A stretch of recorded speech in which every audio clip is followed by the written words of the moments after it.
Guys I hope you are doing well. पिकिया tech classes में आप सभी का स्वागत है। आज हम गेट 2021 के बारे में नेटवर्क थ्योरी की सीरीज़ को कंटिन्यू करेंगे। इस सीरीज़ में अपने डिफरेंट वीडियो के थ्रू फुल सिलेबस कवर करने की कोशिश कर रहे हैं, जिसमें से अपना बेसिक टॉपिक अभी चल रहा है। आपने अगर अभी तक मेरे वीडियो को शेयर नहीं किया है तो ज़्यादा से ज़्यादा वीडियो को शेयर करते रहिए, जिससे क्या होगा कि आप मेरे को थोड़ा मोटिवेशन मिलेगा। इसके अलावा आप वीडियो को, अगर आपको वीडियो ये अच्छा लगे तो आपको लाइक कर देना है ज़रूर, और नहीं अच्छा लगे तो इसको डिसलाइक ज़रूर कर दीजिएगा। आप ज़्यादा से ज़्यादा लोगों को शेयर कीजिए जो रियल में जेई एई या गेट की प्रिपरेशन कर रहे हैं, इससे इन सब लोगों को बेनिफिट मिले और मुझे भी अच्छा लगे कि मेरा कोर्स अच्छे से लोग पढ़ रहे हैं। साथ ही आप हमारे टेलीग्राम चैनल को ज्वाइन कर सकते हैं, जिसका लिंक आपको डिस्क्रिप्शन बॉक्स में मिल जाएगा। वहाँ से आप टेलीग्राम चैनल को ज्वाइन कर लीजिएगा, और वहाँ कोई भी किसी भी तरीके का डाउट होता है तो आपको उस टेलीग्राम चैनल पे अपलोड कर दीजिएगा, वहाँ से अपने सॉल्व कर लेंगे उसको। अगर फिर भी अगर बहुत सारे लोगों का कॉमन डाउट आता है तो अपने उससे रिलेटेड वीडियो में भी कवर कर लेंगे। उससे क्या होगा कि सब लोगों को एक साथ क्लियर हो जाएगा। तो यही है कि ज़्यादा से ज़्यादा लोगों को शेयर कीजिए, क्योंकि वीडियो बनाने में काफ़ी ज़्यादा टाइम और मेहनत लगती है। तो आप प्लीज़ ज़्यादा से ज़्यादा लोगों को शेयर कीजिए, अदरवाइज़ मैं वीडियो को कंटिन्यू नहीं कर पाऊँगा आगे ज़्यादा टाइम तक। जैसे अपनी कमिटमेंट नेटवर्क थ्योरी तक है तो नेटवर्क थ्योरी तो अपने कवर करेंगे, लेकिन उसके बाद में अपने फिर आगे जिसके अकॉर्डिंग व्यू आएंगे उसी के अकॉर्डिंग या फिर कोई और रास्ता निकालेंगे। चलिए स्टार्ट करते हैं लेकिन आज का लेक्चर तो। बट बिफोर वी बिगन, मेरा नाम है प्रदीप कुमार और मैं अनअकैडमी पर भी पढ़ाता हूँ। करते हैं सबसे पहले तो अपने प्रीवियस वीडियो में जो आपको असाइनमेंट दिया था उसकी बात करते हैं, किस तरीके से इस क्वेश्चन को सॉल्व किया जा सके।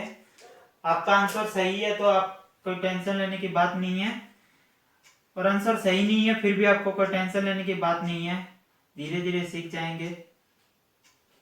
ठीक है, अपने सॉल्व करते हैं इस क्वेश्चन को। तो अपने पास दो, मैंने क्वेश्चन पहले ही रीड करके आपको बता दिया था कि 3 वोल्ट का, जो 3 वोल्ट का अपने पास क्या है, एक वोल्टेज सोर्स है, उसका इंटरनल रेजिस्टेंस 2 ओम है, और एक नॉन लीनियर रेजिस्टेंस रखा हुआ है जो इस रिलेशन को फॉलो कर रहा है, और उसके बाद में यहाँ पे करंट लो है, आई नॉन लीनियर फ्लो कर रही है। तो सबसे पहले मैं इसके अक्रॉस पावर डेसिपेशन की अगर मैं बात करूं तो power dissipation across non linear resistance कितनी होगी। अगर मैं इसकी बात करूं तो इसको इस तरीके से लिखा जा सकता है। एक तो रेजिस्टेंस के लिए मैं लिखता हूं कि आई नॉन लीनियर का स्क्वायर मल्टीप्लाई बाय आर, इस तरीके से बात करता हूं। या फिर आप इसको इस तरीके से भी लिख सकते हैं, V non linear multiply by I non linear, इस तरीके से लिख सकते हैं। उसके बाद में अपने को कुछ दिखाई नहीं दे रहा तो अपने क्या करेंगे, किसी तरह से एक रिलेशन बनाने की कोशिश करेंगे ताकि आई और बी की वैल्यू को फाइंड आउट किया जा सके। तो उसके लिए सबसे आसान ऑप्शन अपने को केवीएल दिखता है कि आप केवीएल लगा दीजिए, वहां से कोई ना कोई इक्वेशन तो आपको निकल के आएगी ही। तो यहाँ से मैं केवीएल निकालने की कोशिश करता हूँ। तो सबसे पहले यहाँ मान लेता हूँ 0, उसके बाद में यहाँ से पोटेंशियल राइज हुआ तो 3 वोल्ट का पोटेंशियल राइज हुआ माइनस। अब इसके अंदर करंट है जो आई नॉन लीनियर, और मल्टीप्लाई बाय रेजिस्टेंस है जो 2 है माइनस, और यहाँ इसके अक्रॉस जो वोल्टेज ड्रॉप हो रहा है वो वी नॉन लीनियर हो रहा है, तो V non linear equal to 0। अब मैं क्या करूंगा, इस कैरेक्टरिस्टिक को यूज करूंगा। यहाँ पे ये कैरेक्टरिस्टिक दे रही है V non linear equal to I square non linear, इसको यूज कर लेते हैं। क्या हो जाएगा 3 minus 2 V non linear, sorry I non linear minus V non linear की जगह अपने यूज करते हैं I square non linear equal to 0। अब अपने क्या करेंगे, इसको सबको उधर लेके चले जाएंगे। आई नॉन लीनियर का square minus minus plus 2 I non linear minus 3 equal to 0, इस तरीके से बातें होंगी। उसके बाद में अपने इसको देख लेते हैं, आई की वैल्यू निकालने की कोशिश करते हैं। इसको आपको क्या करना है, आई नॉन लीनियर की वैल्यू निकालनी है, तो इस तरीके से इसका निकाल सकते हैं। आई नॉन लीनियर कितना हो गया, आई नॉन लीनियर 3 2 1 हो गया ना। तो अब अपने इसके माइनस 3 इक्वल टू 0। अब इसको क्या करते हैं, कॉमन ले लेते हैं आई नॉन लीनियर। यहाँ तक तो आप सभी बचपन से पढ़ते आ रहे हैं कि इस क्वाड्रेटिक इक्वेशन को किस तरीके से सॉल्व करते हैं। तो मैं इसे लिखता जा रहा हूँ, सॉरी।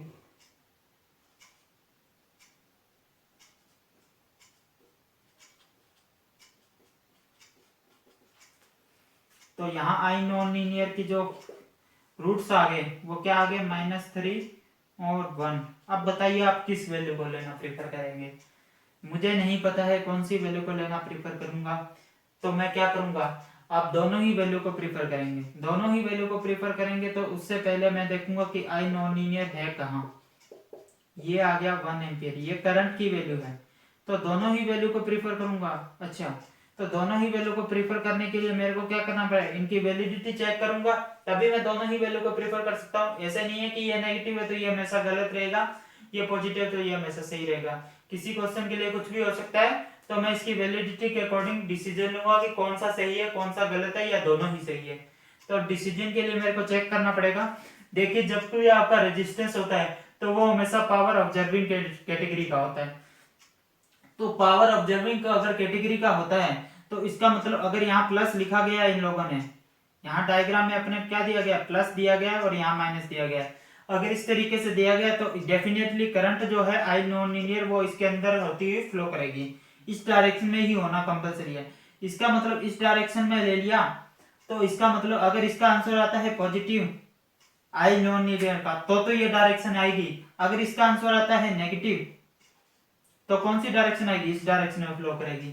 ठीक है, अब बात करते हैं पॉजिटिव आंसर आता है तो ये बात ठीक है, तो इसका मतलब पॉजिटिव आंसर तो अपना सही हो जाएगा। अगर नेगेटिव आंसर हुआ तो नेगेटिव के अंदर करंट एंटर कर रही है और नेगेटिव के अंदर करंट एंटर कर रही है और पॉजिटिव से बाहर निकल रही है, पॉजिटिव से बाहर निकल रही है, इसका मतलब ये पावर क्या कर रहा है, डिलीवर कर रहा है। तो क्या रेजिस्टेंस कभी पावर डिलीवर कर सकता है, बिल्कुल नहीं कर सकता रेजिस्टेंस पावर डिलीवर। तो इसका मतलब इसका आंसर नेगेटिव नहीं हो सकता, तो नेगेटिव नहीं होगा, पॉजिटिव होगा इसका आंसर। बात समझ में आ रही है बात। यहाँ पे पॉजिटिव की कंडीशन बिल्कुल सही लग रही थी, क्योंकि पॉजिटिव अगर करंट आता है तो इसके अंदर प्लस के अंदर एंटर करती है करंट, और प्लस के अंदर एंटर करना ही अपना क्या है, मोटिव है। तभी तो ये पावर क्या करेगा, ऑब्जर्व करेगा। रेजिस्टेंस हमेशा पावर को ऑब्जर्व करता है। लेकिन अगर नेगेटिव आंसर आता है -3 जैसे नेगेटिव आंसर है, इसका मतलब क्या है, 3 एम्पियर करंट इसके अपोजिट डायरेक्शन में फ्लो करेगी और इसका मतलब प्लस से बाहर निकलेगी, तो डिलीवरिंग हो रहा है। तो इस तरीके से आपको हमेशा ही ये चेक करनी है वैलिडिटी। डायरेक्टली आपको रिजेक्ट नहीं कर देना है कि ये नेगेटिव है तो इसको रिजेक्ट करो, पॉजिटिव है तो इसको ले लो, ऐसा नहीं है। हर एक कंडीशन पे आपको चेक करनी रहती है। तो अपने क्या करेंगे, 1 एम्पियर अगर इसकी वैल्यू आ गई आई नॉन लीनियर की, तो आप क्या करते हैं, अपने इसके अंदर पुट कर देते हैं ताकि वी नॉन लीनियर पता लग जाए। ठीक है, 3 - 2 आई नॉन लीनियर की वैल्यू है 1 माइनस आई नॉन लीनियर का वैल्यू है 1, तो इसके अंदर तो कुछ बनेगा नहीं। अपने इसको क्या करते हैं, वी नॉन लीनियर की वैल्यू निकालनी है, तो वी नॉन लीनियर के लिए ये रहा सॉल्यूशन। अब वी नॉन लीनियर की वैल्यू यहां से निकालते हैं, V non linear equal to I non linear की वैल्यू है 1 का स्क्वायर इक्वल टू 1। तो नॉन लीनियर की वैल्यू अपने पास 1 है, तो वी नॉन लीनियर की वैल्यू आ गई। अब अपने पास पावर की बात करता हूं, तो v मल्टीप्लाई बाई आई, तो v की वैल्यू 1 है और i की वैल्यू भी 1 है, तो इसका मतलब पावर आ गई 1 को। ठीक है, इस तरीके से आप इस क्वेश्चन को इजी वे में सोल्व कर सकते हैं। आई होप आपको ये समझ में आ गया किस तरीके से रिजेक्ट करना है और किस तरीके से अपने को करेक्ट करना है, कौन सा ऑप्शन अपने को लेके चलना है। क्वाड्रेटिक इक्वेशन में हमेशा ही आपको दोनों ऑप्शन लिखने हैं, उसके बाद में आपको इस तरीके से सुपर मैश होता है।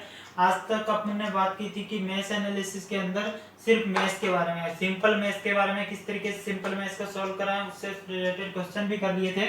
अब अपने सुपर मैश को डिस्कशन करते हैं। जब मैंने मैश एनालिसिस डिस्कस किया था तो मैंने यहाँ दो चीजें लिखी थी कि केवीएल इक्वेशन और ओम्स लॉ को हम इसमें लगाते हैं। तो आपने पहले क्वेश्चन में देखा भी होगा, जब मैंने क्रेमर्स रूल वाला क्वेश्चन कराया था तो उसमें सिर्फ केवीएल लगाई थी और ओम्स लॉ लगाया था। ओम्स लॉ ऑप्शनल है, केवीएल अपने लगाते ही हैं। ठीक है, सेकंड क्वेश्चन मैंने कैपेसिटर वाला इक्विवेलेंट निकालने वाला कराया था, उसके अंदर भी अपन ने नॉर्मल क्वेश्चन किया था वो तो। उसके अलावा अपन जितने भी क्वेश्चन किए थे उससे पहले जो फर्स्ट क्वेश्चन एग्जांपल वाला था उसमें भी अपन ने केवीएल लगाई थी। तो जो सुपर मैश होता है उसमें आपको केवीएल और ओम्स लॉ से काम नहीं चलेगा, आपको इसके अंदर केसीएल भी लगाना है। ठीक है, तो आपको ये बात का विशेष ध्यान रखना है कि सुपर मैश के अंदर अपने केसीएल इक्वेशन भी लिखेंगे और केवीएल इक्वेशन भी लिखेंगे और ओम्स लॉ भी लगाएंगे, तीनों तरह की चीजें लगाएंगे। तो अपने इस तरह के क्वेश्चन को सबसे पहले आइडेंटिफाई कैसे करेंगे उसकी बात करते हैं। जो मैश का फॉर्मूला है, मैश जो होती है वो बेसिकली उसमें अपने केवीएल लगाते हैं, इसका मतलब अपने वोल्टेज से काम में लेते हैं। ज्यादातर अपने जो बात करेंगे वोल्टेज की बात करते हैं इसके अंदर, ठीक है। वोल्टेज सोर्स आपको दिखेंगे इसके अंदर, करंट की बात नहीं करते अपने इसके अंदर, वोल्टेज की बात करते हैं केवीएल। जो मेश एनालिसिस जो पूरा का पूरा है वो वोल्टेज डिपेंडेंट है। इसी तरीके से अगर आपको मान लो वोल्टेज है, वोल्टेज यहाँ भी है, देखिए वोल्टेज यहाँ भी है, वोल्टेज के बीच में आपको एक करंट सोर्स आपको प्रेजेंट दिख रहा है, तो इसका मतलब वहां पे सुपर मैश की बात होगी। अगर क्योंकि करंट सोर्स है तो आपको केसीएल की बात करनी पड़ेगी, अगर केसीएल की बात करनी पड़ेगी तो आपको सुपर मैश की बात करेंगे फिर यहाँ पे। तो या तो आप इसको क्या करेंगे, कन्वेंशनल मेथड से सॉल्व कर लेंगे कि यहाँ एक केसीएल लगा के और इसको केवीएल केसीएल लगा के और आप इसको सॉल्व कर लेंगे। दूसरा तरीका क्या है, उस तरीके से भी सॉल्व आ जाएगा, नो डाउट, उस तरीके से कोई दिक्कत नहीं है आपको। यहाँ से 10 वोल्टेज है, इसको अपने क्या करते हैं करंट की वैल्यू फाइंड आउट कर लेंगे और आगे अपने दो चार इक्वेशन बनेंगी और सॉल्व हो जाएगा, कोई दिक्कत वाली बात नहीं है। लेकिन अगर अपने को इजी वे में सॉल्व करना है तो किस तरीके से सॉल्व करेंगे, सुपर मैश से सॉल्व करेंगे। सुपर मैश से देखिए आपका क्वेश्चन कितना इजी हो जाएगा। पहले अपने सुपर मैश से सॉल्व करते हैं किस तरीके से। इस तरह से अगर आपको सुपर मैश दिया हो, सुपर मैश कैसे आइडेंटिफाई करना वो मैंने बता दिया कि बीच में करंट सोर्स आपको दिखेगा और इधर इधर आपको वोल्टेज सोर्स देखेंगे। सब जगह वोल्टेज की बात हो रही होगी, लेकिन किसी भी दो, देखिए मैश कौन सा है, मैश 1 ये हो गया और मैश 2 हो गया, दो मैश के बीच में आपको करंट सोर्स दिखेगा। तो दो मैश के बीच में आपको जब भी करंट सोर्स दिखेगा तो आपको जो मैश जिसमें आपको केवीएल लगाना है वो इस तरीके से लेना है, आपको ये पूरे के पूरे में आपको केवीएल लगाना है, ठीक है। इसको बीच में से एलिमिनेट ही कर देना है। देखिए अब इसकी वजह से कितना क्वेश्चन इजी हो जाएगा ये, अदरवाइज ये क्वेश्चन काफी मुश्किल हो जाता है अगर अपने नॉर्मल मेथड से करते रहो। देखिए मैं केवीएल लगाने की कोशिश करूंगा, 10 वोल्ट, वोल्टेज नहीं लिख रहा मैं यहाँ, सीधा 10 लिख रहा हूँ, न्यूमेरिकल वैल्यू 10 माइनस, अब इसमें या तो आप करंट की वैल्यू कुछ मान लीजिए, आई मान लेता हूँ सपोज कीजिए, तो आई मान ली अगर मैंने वैल्यू I1 मान लेता हूँ, इस तरीके से मान लेते हैं कि इसमें जो करंट की वैल्यू है, मैश 1 में जो करंट की वैल्यू है वो I1 फ्लो कर रही है और मैश 2 में करंट की वैल्यू है जो I2 फ्लो कर रही है। ये अकॉर्डिंग टू रूल अपने ने दोनों में करंट भी माननी है तो करंट मान लिया अपन ने। उसके बाद में क्या है, 10 वोल्ट आ गया multiply by 2 multiply by I1 लिखना पड़ेगा ना, I1, देखिए यहाँ से चल रहा हूँ मैं, I1 लिख दिया। उसके बाद में मेरे को बताओ, यहाँ से जाके इसके अंदर कोई घुसने की जरूरत नहीं है, आपको डायरेक्ट यहाँ पे पहुंचना है, यहाँ पे पहुंचना है तो माइनस केवीएल लिखना हो, मैं डायरेक्ट मैश इक्वेशन नहीं लिख रहा हूँ, ये मैं केवीएल लिख रहा हूँ, ठीक है। आपको सुपर मैश के अंदर हमेशा केवीएल ही लिखने की कोशिश करना ताकि आपको कंफ्यूजन नहीं हो। जब आपको डायरेक्ट मैश इक्वेशन लगानी है तब आप केसीएल लिखो, वो डायरेक्ट इक्वेशन लिखना है, ठीक है। -3 वोल्ट इक्वल टू 0। अब देखिए यहाँ से आपके पास इक्वेशन आ गई कितनी, 10 - 2I1 - 4I2 इक्वल टू 3, ठीक है। अब मैं क्या करूँगा, इन दोनों को उधर ले जाता हूँ, इसको इधर ले जाता हूँ, तो क्या आ गया 2I1 + 4I2 इक्वल टू 7। ये अपनी आ गई फर्स्ट इक्वेशन। और इक्वेशन कौन सी है, ये केवीएल इक्वेशन। बार बार बोल रहा हूँ मैं, केवीएल इक्वेशन में लगा चुका हूँ। ओम्स लॉ कब फॉलो हो जाता है, ओम्स लॉ तो यही फॉलो होगा, IR जो मैंने लिखा है यही तो ओम्स लॉ है, तो ओम्स लॉ तो यही फॉलो हो जाता है। तो ओम्स लॉ लग चुका है, केवीएल लग चुका है, केसीएल लगानी बाकी रह गई है। केसीएल लगाने की कोशिश करते हैं अपने इस जंक्शन पे, देखते हैं क्या है। इस जंक्शन पे अगर मैं करंट की बात करता हूँ तो इस जंक्शन में I1 करंट इधर से आ रहा है, इनकमिंग करंट I1 इधर से जा रहा है, I2 इधर आ रहा है। तो क्या करता हूँ कि I1 प्लस इनकमिंग करंट है Vx/2 प्लस इक्वल टू क्या कर देता हूँ I2। देखिए I1 I2 में ये दो इक्वेशन है, लेकिन प्रॉब्लम क्या होगी अपने पास, प्रॉब्लम ये होगी कि यहाँ एक Vx एक्स्ट्रा आ रहा है, तो Vx की वैल्यू मैं फाइंड आउट कर लेता हूँ। Vx कहाँ पे है, यहाँ पे दिख रहा है मेरे को Vx, तो Vx इक्वल टू IR कर देता हूँ।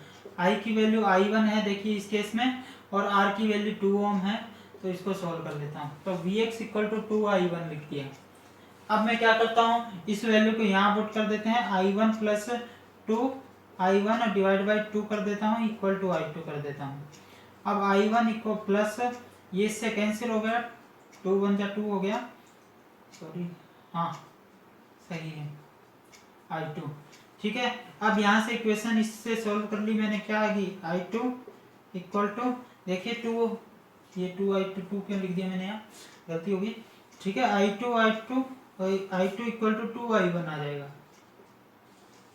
ये एक इक्वेशन आ गई अपने पास। अब देखिए दो इक्वेशन है आपके पास। ये मैंने कौन सी इक्वेशन लिखी, देखिए आप ध्यान से देखिए, ये मैंने क्या लिखा है, केसीएल लिखा है, केसीएल लिख दिया ना मैंने यहाँ पे। तो कौन सी इक्वेशन यूज कर ली मैंने, केसीएल इक्वेशन भी यूज कर ली। अब क्या करेंगे, अब देखिए अब तो इजी है, अब तो कोई दिक्कत वाली बात नहीं है। 2i1 की जगह i2 लिख सकता हूं मैं, लिख दीजिए 2i1 की जगह i2 लिख दीजिए, i2 plus 4i2 equal to 7। अब क्या करेंगे, 4 और 5i2 इक्वल टू 7, और i2 की वैल्यू कितनी आ जाएगी, 7 डिवाइड बाई 5, इसको लिख सकते हैं 1.4 एम्पियर करंट। ठीक है, 1.4 एम्पियर करंट है। यह आपका आंसर आ गया i2 का।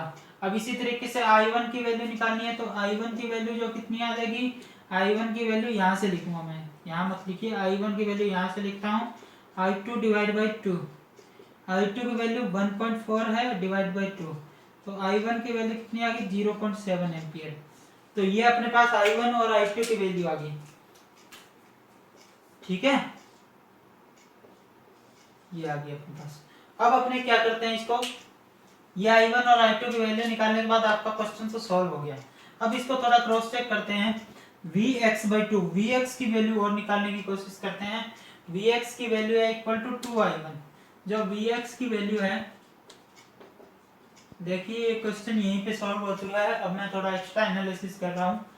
vx की वैल्यू 2i1 है, 2 मल्टीप्लाई बाई i1 की वैल्यू मैं यहाँ पे 0.7 करता हूँ, तो Vx की वैल्यू आ जाएगी 1.4 एम्पियर। समझ में आ रही है, 1.4 एम्पियर। अब यहाँ से इस क्वेश्चन को थोड़ा मैं इरेज कर देता हूँ।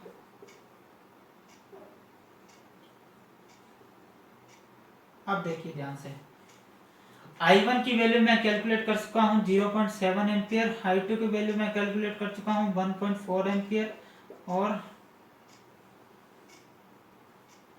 I2 की वैल्यू आ गई 1.4 एम्पियर, I1 की वैल्यू आ गई 0.4 एम्पियर। ठीक है, और यहाँ पे जो Vx की वैल्यू है, Vx की वैल्यू 1.4 है, तो Vx/2 की वैल्यू 0.7 एम्पियर आ गई, 0.7 एम्पियर आ गई, 0.77 इधर से गई है, और 1.4 एम्पियर यहाँ पे करंट जा रही है। बिल्कुल सही बात हो रही है। और यहाँ पे अपने ड्रॉप से भी इसको चेक कर सकते हैं किस तरीके से, तो मैंने यहाँ पे आपको क्रॉस चेक करके भी बता दिया, बिल्कुल सही आंसर है अपना। यहाँ पे 0.7 एम्पियर करंट जाएगी, 0.7 ampere. Guys, I hope you are enjoyed this video. आपको किसी भी तरह की कोई भी क्वेरीज हो तो आप कमेंट बॉक्स में बता सकते हैं। साथ ही आप ये बताइए कि आपको ये वीडियो कैसा लगा, और आप किस तरह से और आगे अच्छे वीडियो पाना चाहते हैं इसी तरीके से।